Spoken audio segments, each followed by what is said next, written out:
যেমন এইখানে কালারগুলো কি হয়েছে দেখেন,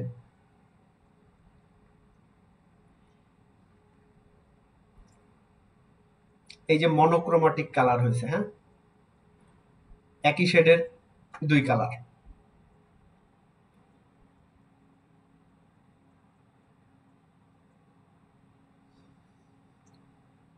সো এইভাবে কালারের কোনো ই নেই, আপনি জাস্ট শুধু মনে রাখতে হবে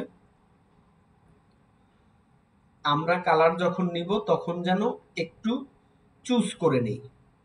হুম, যেন যেই জিনিসটা হচ্ছে, ধরেন ওয়ার্মের সাথে যদি কুল টোনের কালার ইউজ করি তাহলে হয় কি ওটা কন্ট্রাস্ট তৈরি হয়, আর কন্ট্রাস্ট তৈরি হলে এটা সাধারণ জিনিস, আমি আর কি আপনাদেরকে বলতেছি যে ধরেন একটা ওয়ার্ম কালার নিলাম আর তার সাথে একটা কুল কালার নিলাম, তাহলে হলো কি মিক্সটা অনেক সুন্দর হয়।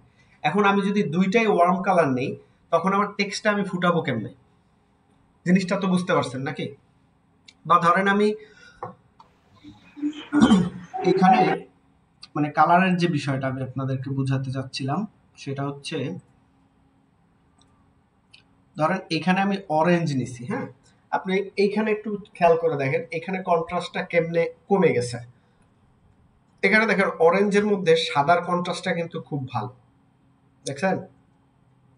কিন্তু অরেঞ্জের মধ্যে যে পার্পল কালারটা আসছে এটার কন্ট্রাস্টটা কিন্তু বেশি একটা ভালো না। তো আপনি দেখেই বুঝতে পারতেছেন যে আসলে এখানে কালার একটা ঝামেলা আছে।